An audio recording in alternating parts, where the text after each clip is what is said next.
Hello, and welcome to Past Your Bedtime. My name's Bev. When I started pulling together my thoughts for this podcast in late summer, I had a long and very disorganised list of things I wanted to cover. But as it trundled along, sometimes themes and interconnected subjects just neatly fit together. As such, the last episode and today's seem to go together like companion planting.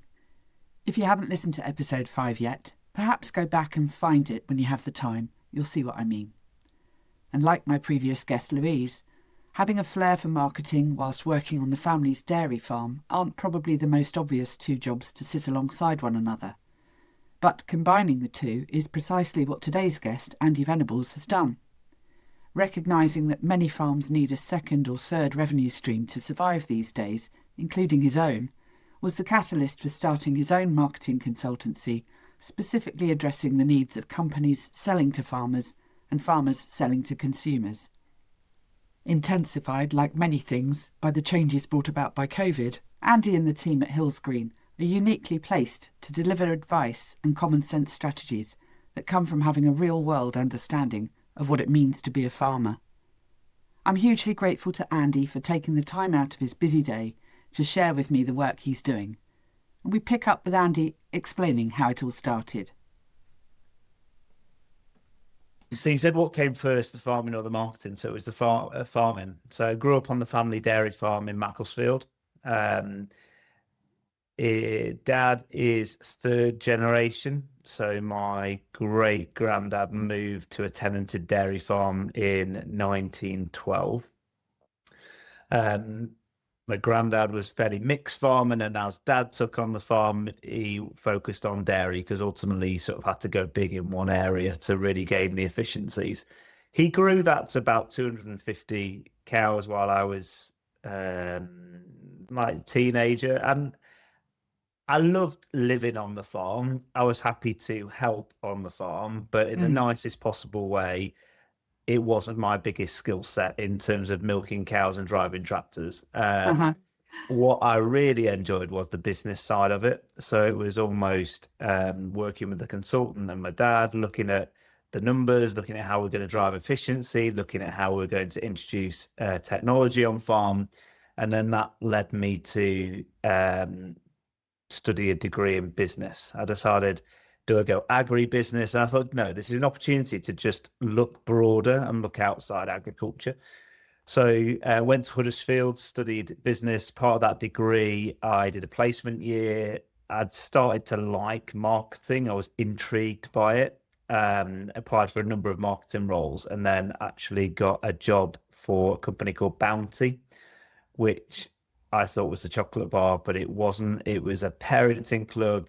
I They got remember. Yeah. 95% of coverage in UK hospitals, effectively handing out freebies to mums at bedside when they'd given birth. We used to So buy their data to try and target to that demographic. yeah. So at the tender age of 20, I learned more about pregnant women and babies than I ever thought I would do. But it really intrigued me to the power of marketing because of that point, because it comes down to data, doesn't it? Yeah. It comes down to if you can put a message in front of an audience where it's going to resonate and it's going to challenge a pain point or intrigue them by something, then you're going to generate a reaction. And because you've got, it's not just the mums of newborns. You can, they've got data of all mums. So if you want to go and target, I don't know, parents of 5-year-olds within a geo radius of 50 miles around Manchester, they could go do it. Yeah. And that's what was very clever from my perspective. And almost saw that, there's really something. And yes, it's you're trying to sell something, but also you're trying to help. Particularly those first-time parents of newborns. They've got so many questions, and if you're putting a product or a service in front of them that's going to help them in some way, shape, or form, then that almost to me turns it on. This is not just double glazing salesman. This is actually trying to help an audience. So I just got intrigued by it, and then did the bit of the traveling piece after uni in 2009. worked in Australia for a little bit for Coles supermarket, which was at that point they were launching their club card. So again, data was quite a big theme. How are we using the data in terms of knowing what customers are buying in store, and how do we use that to increase footfall, but also give them back something that is going to be of value in terms of money off items that they'd be buying. And then 2010, obviously off the back of the financial sort of recession, I was like, what do I do? Do I go back to the family farm, or do I go and do something different? And Dad was 55 at the time, and I was like, do you know what? Now is the time to do something different. So I met a guy that started a digital agency in Manchester.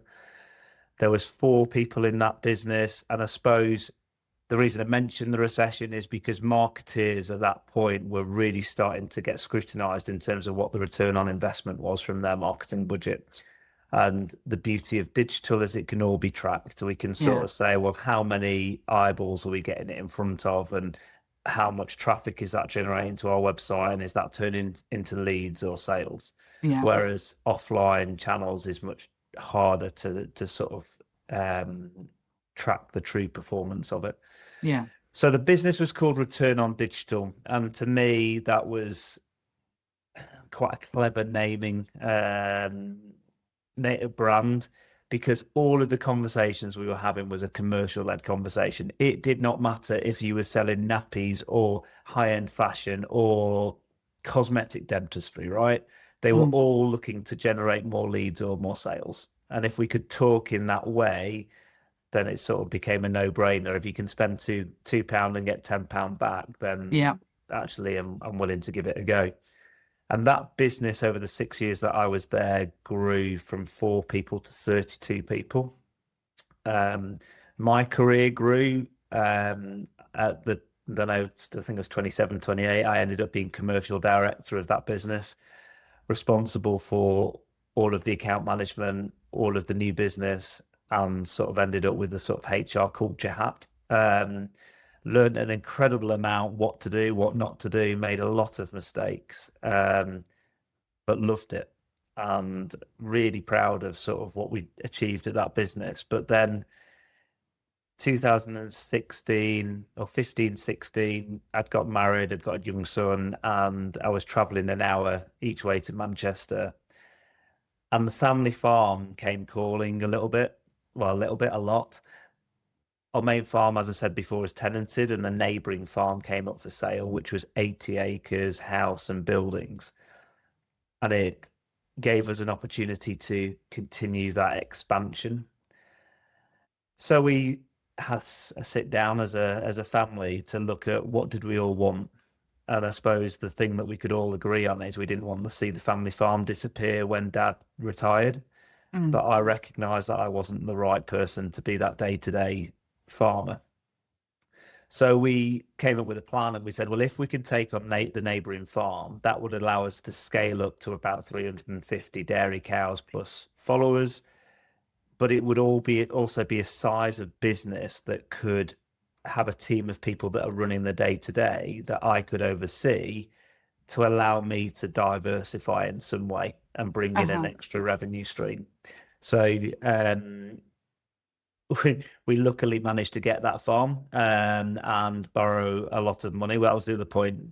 Mum and Dad wanted a bit of reassurances that I would get involved and pay the mortgage if that was gonna be the case. And we've scaled up to 350. We've invested significant amount of money in terms of almost a new setup of the farm to allow us to run at that levels over the next 20 years. We've got a team of 4 people that run the day-to-day, including my dad. And I started to look around in terms of where do we diversify this business? What could we do? And I looked at glamping, I looked at farm shops and various different avenues. But I loved the marketing piece, and I really felt that maybe there is something I could add to agriculture through bringing my skill set of digital marketing to an industry that I'm very passionate about. So 2016 to 2018, I started doing some marketing consultancy for those farmers that had diversified, sitting around the kitchen table, helping them come up with a a marketing plan, helping them set up websites and their socials, because they're very good at doing what they do, farmers are, but they've never ever had to market themselves. They produce the milk and the tanker comes up and picks the milk up and they get a paycheck at the end of the month and get told how much they're going to get. They produce the beef stock or the sheep and it goes to market and the market price tells you how much you're going to get paid. So this whole skill set around marketing was very new. And particularly as these farmers were having to diversify to get more revenue, that was an area I could help with. So I started to build up a bit of portfolio alongside doing the farming. And then I get introduced to Laley, so like the robotic milking parlors, which is a global brand.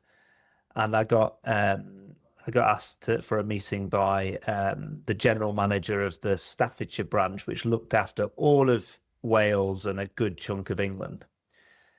And I just went in, I chatted about dairy farming and where I thought the opportunities were and what they could do. And he just said, nobody's ever understood my audience quite as well as you just have. I thought, if I've got a global brand here where this guy's reached out to a one-man band consultant to come and help them with their marketing and sales, just maybe there's something in here. And I suppose, long story short, 2018, I decided to set up Hillsgreen as a separate business alongside the farming business with a whole focus on helping market agricultural businesses. So that would either be the likes of Laley marketing to farmers or farmers marketing to consumer. And over the last 7 years, I've grown it from me to 12 people. And big opportunities for future growth. Amazing. So do you think, so part of that issue there you're saying is that farmers hadn't previously had to think about marketing their businesses, but for those that are diversifying, is a large challenge knowing what value to put on things? Because as you say, if the milk tanker turns up, you get paid what the market dictates, what the producers dictate. Is that part of the challenge for them, or is it just as well knowing how to speak to their audience or where to be seen, if you like? I think both are important. But the first part, right, before we almost look at pricing and pricing in the value of that product, is we need to actually understand what it is that we offer. And therefore, how do we tell that story and who is it that we're trying to reach to get people to come through the door, whether it is through a farm shop or whether it's on an online butchery or whether it's to come glamping for the weekend. But we've got to understand, what have we got to offer, who are we trying to reach, and how do we tell them? Because we can spend all the time we want on pricing and value, but if we can't get people through the door, then that's pointless exercise. So it does sort of go hand in hand. But the first and foremost is that brand. Who are we? What we stand for? What is it we're trying to offer? And who is it we're trying to reach? And therefore, how do we tell that story? And is that a hard journey for many? It is, one, because they've never done it before, but the second point is that the reason why most of these farmers are having to diversify is because farming doesn't pay the bills. Yeah. Unfortunately, without getting too political, we are in a position where all of the costs have been squeezed out of agriculture to provide cheap food for consumers. And the people that have paid the price in that is the farmers, push down, push down, push down. So now we're in this situation where their main enterprise of farming does not pay the bills. So they have got to look at what assets they have or what else they could do to bring in another revenue stream. And then what we're saying is then you've got to market that to get people to come in to pay the revenue. And often they therefore haven't got the cash to invest in marketing to do it. And it becomes the chicken and the egg sort of situation. Yeah. And I also say, when I'm speaking to those farmers considering diversification, is I think it's Jim Collins that talks about it, but it's almost, you need to sort of have three core things, right, before you go and do it. The first thing, you've got to be really passionate about it. You've got to give a shit. You've got to want to do it, not just feel you have to do it. You've got to want to do it, and therefore have that passion for that enterprise, whatever you're going to do. Then you've got to make sure that the economics work. Do the numbers stack up? Is it going to be profitable? Because I could want to do it and be really passionate about it, but if it can't generate the revenue that I need or the profit levels that I need, it's a bit of a non-starter. So you need those two things hand in hand. And then the third piece is you need to go and be best in class at it. You need to be world class. You need to go and be constantly striving in terms of how we can get better in terms of doing what we're doing. And almost that sweet spot is in the middle. And if you've got one of, almost like on a three-legged stool, if you've got one of those legs that is broken or not there, it will just fall over. And there's that, in terms of that situation you talk about, when you've got the almost the younger generation and the older generation. The younger generation have got to be really passionate about wanting to do it and not feeling they have to do it. Because if they're just doing it because we need to get some revenue in and this is the way we're going to do it, and you've got the older generation that I don't want to let anybody on, it is really going to be a big struggle and highly likely not work out. Yeah. So what direction did you take the family farm in? So we... that whole passionate piece, at the time, I couldn't get really passionate about a farm shop or glamping, but I could get really passionate about marketing, and I could get really passionate about helping others market. So effectively, my diversification was a marketing consultancy business, which has grown into Hillsgreen.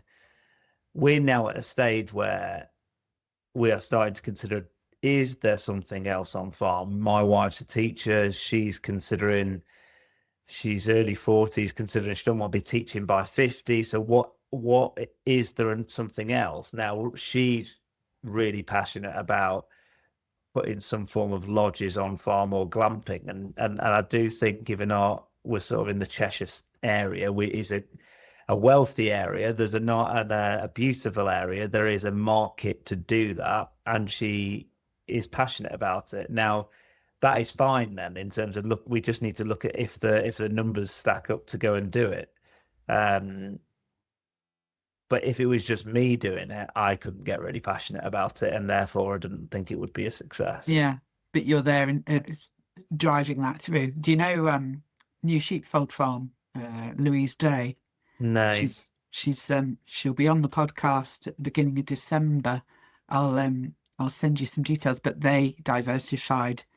Funnily enough, started out as a dairy farm as well, but gone into beef and lamb, grass-fed beef and lamb. But they have 4, I think it is now, high-end shepherd's huts, and they had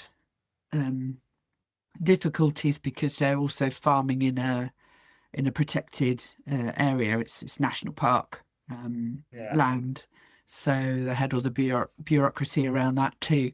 But yeah, she would be a good person for you to talk to, and also has something of a marketing background as well. So it'd be a meeting of minds, I expect. Oh no, that'd be good. Yeah. So what is on the horizon for Hillsgreen? It's been through, and you didn't once mention COVID. So at the point at which you were making all these big decisions, a year down the road, I guess things were going to change one way or another, right? Yeah, well, there's two big things that I probably not mentioned. So COVID. So 2018, I took on my first team member in the September as a part-time account manager. I started to grow the business by tapping into previous team members from Manchester that had gone freelance. So effectively, I acted as like that account manager, understanding the client's needs, what they're trying to achieve. And now if we were then going to deliver some marketing campaigns, I would bring in the experts to deliver that for a freelance basis. So the resource I needed initially was account management.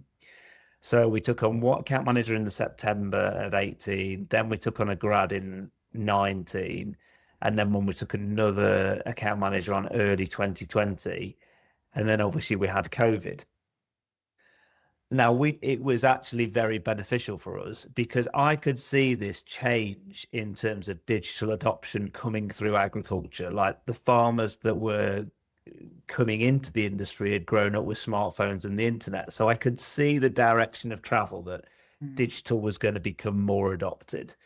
What COVID did for us is it actually just sped up that switch.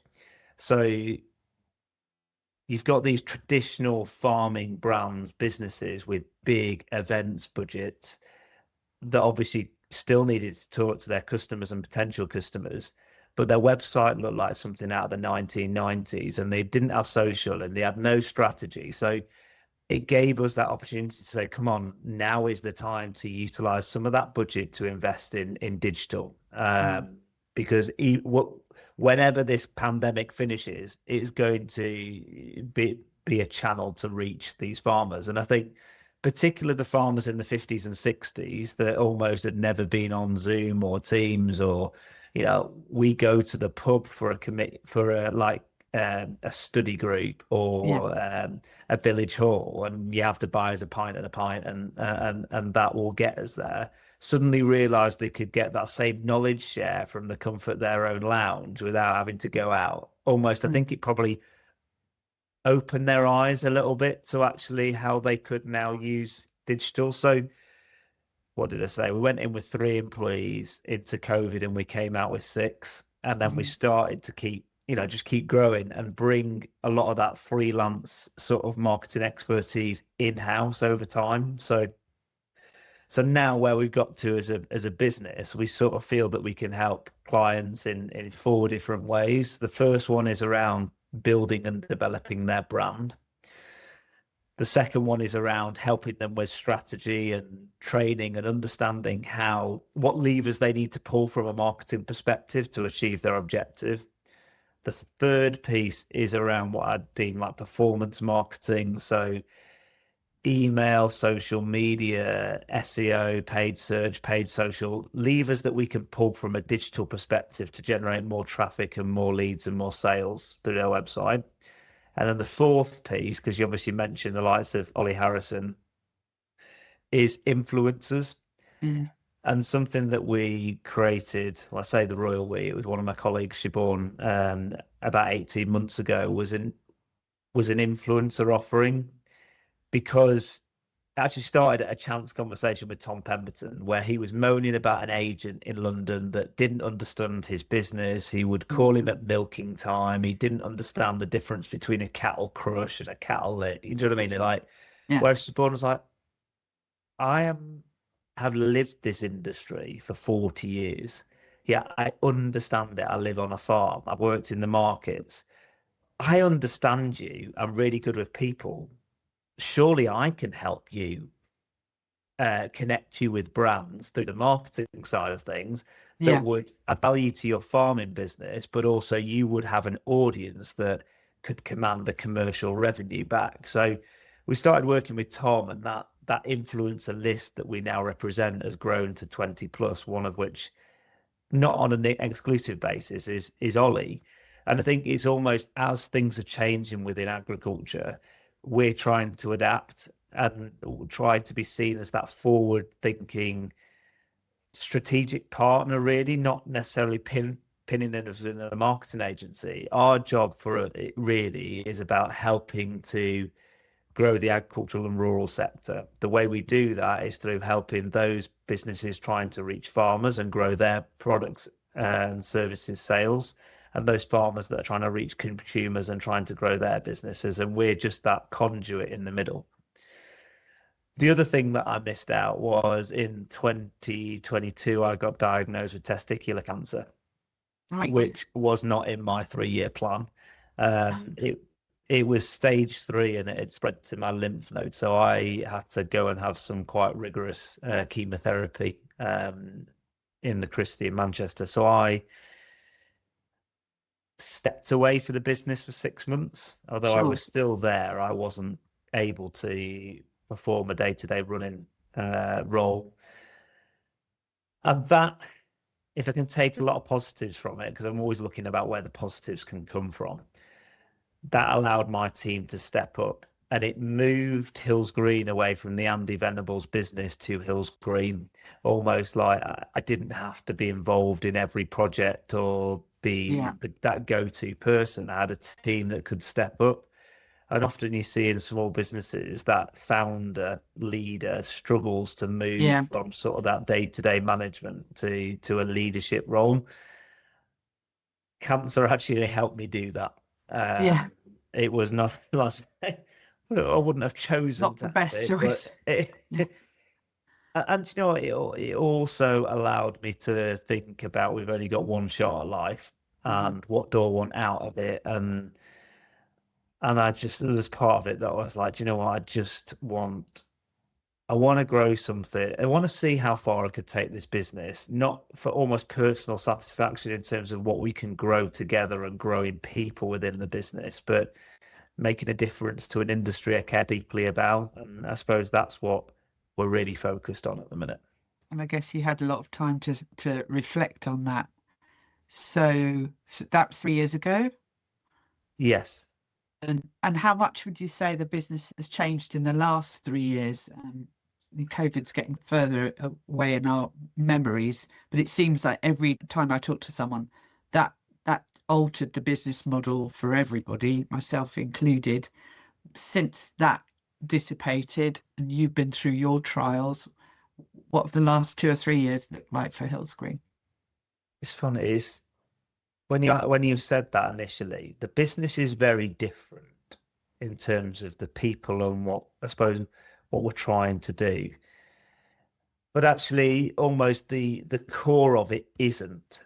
You know, the core was initially around how do we help this industry connect better with their customers, their consumers via digital. And in turn, I'm always looking for the win-win. The win-win is growing everybody's businesses. How we've done that has changed quite a lot in 2 to 3 years, but that core focus and passion hasn't. I've learned a lot. You know, as I said, I learned a lot when I worked in Manchester. As still, every day is a school day, and you make mistakes, and you mishire, and you take on a client you shouldn't have taken on, and you have a few trips and falls along the way, but that sort of helps shape the business, and we, therefore hopefully making better decisions as we're now 7 years in. And I think the team of people that I've got around me have a really good mix of very experienced digital marketers and people with strong agricultural or rural backgrounds. They're not both exclusive. We've got people that are from non-ag backgrounds, but at one point during that growth, I thought it was all about the marketing experience that I needed in-house. So I went hiring people out of the industry, but then they didn't get the industry. So I've almost now gone back to finding that balance where it's the 80-20 rule. 80% of us have some form of agri-rural background and appreciation for the industry, and 20% don't, but they learn it. They've got to have that appreciation, and they've got to have that want. But they're also there to sort of say, well, why are we doing it like this? Or we thought about it like this. Or when I was in pharmaceuticals, we did this. What about that? And I feel we've now got that healthy mix. Yeah. I was reading something yesterday about the fashion almost for using the term regeneration or regenerative. So me coming into the industry, 4 or 5 months ago, starting to seriously research it and try to understand all its facets. When I looked at regenerative agriculture as a gardener, I'm thinking, well, that's bloody obvious, isn't it? And of course, soil and crop rotation, and they're the building blocks for successful planting. So I couldn't quite understand why everybody was getting so excited about it as a methodology for farming. But being new into this, I didn't really want to voice that as, I still don't want to voice that as a hard and fast formed opinion, but it does feel like some of these things are cyclical, and today's wow moment is something that farmers and growers saw 20 years ago, or it's just in their DNA, right? They don't even Yeah, yeah, have to think about it. yeah, yeah. Um, so what advice would you give to someone looking to get into marketing uh, in the agricultural sector? It won't be too dissimilar to what I said about if you're thinking about diversifying. Mm. There's got to be a passion there. You've got to be really intrigued by it and want it. We have this thing at work where if you look at, I'm all about trying to get the right people on the bus, right? Because once I've got the right people on the bus, then I can find them a seat. But when you're looking at that like role and responsibilities, do they get it? Do they get what they have to do?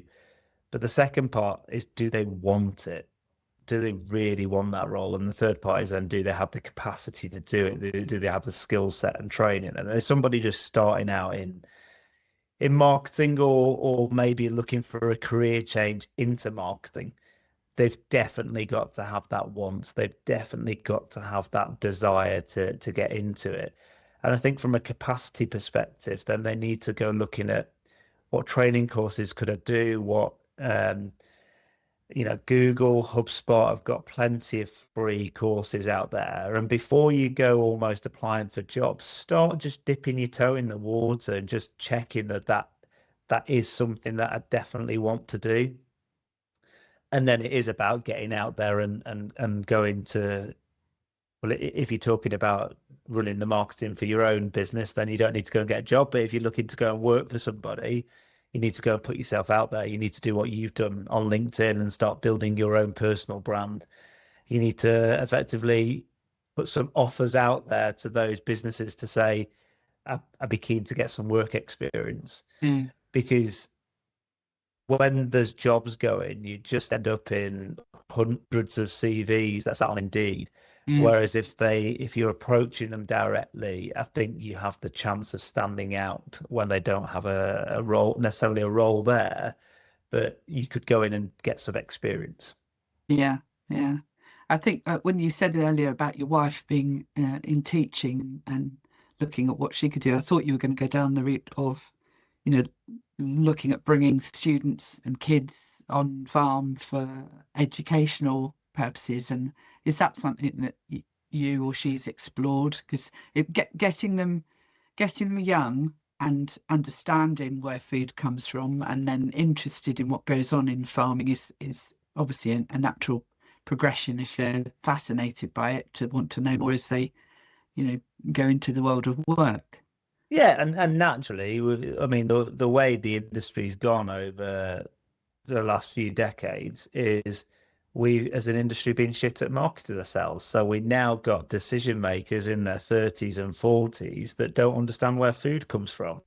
Mhm. And those people are also having families. And if you've got the consumers that don't understand where their food comes from, or don't appreciate where it comes from, then they are not doing a very good job at educating the consumers of tomorrow in terms Yeah, of their kids.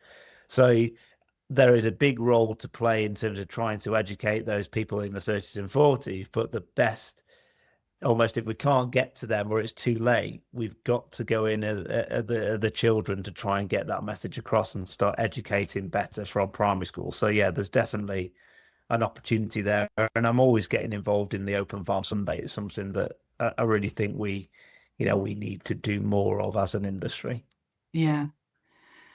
Well, it sounds like a very positive outlook. I think, as you say, the trend and the understanding amongst farmers of your age who've grown up with smart devices and understanding data and digital, um, it's an incredibly positive outlook in a time which doesn't feel that way necessarily for everything that's in the media. Um, are you involved in supporting or assisting on any of the campaigns around what's happening in terms of policy at the moment, or is that an area that you don't get involved in? And we've done some work with NFU in the past. Obviously, we've got Promar as a client, which we are promoting the Farm Business Survey, which effectively that's the data source that government look at when, in theory, they should be making their decisions. So Right. the more accurate that data source in terms of the farmers, then in theory, the better the decision making, although that is questionable. So we get involved in that. I think my frustration, right, within our industry is one that we've not marketed ourselves very well for decades. The second one is the fact that there's still a lot of infighting within agriculture, and there's a lot of splinter groups. And the best thing that agriculture could do for the future of agriculture is come together. And come together with a common goal and a clear story. And I would love to get involved in that. But I feel that is a big challenge at the minute. Yeah. Yeah, I know what you mean with that. You saying it, that there's enough content in Facebook and Instagram of the factions almost who are frustrated, obviously, about what's going on, but almost using it as a call to action that's probably just going to be a bit of a tinderbox. I'm concerned for how next week's protests will go down. Not suggesting that people are going to be lighting bonfires or whatever and going in there with pitchforks, but it feels a lot angrier, and it's completely understandable, but it's a worry, really. Yeah, no, I would completely agree, Bev. I think what we can do as an organization is we can help educate the farmers on how to tell their stories better. And particularly the work we're doing with the content creators, the influencers, whatever you'd like to call them, that have captive audiences. They have captive audiences in ag, but they have captive audiences outside ag.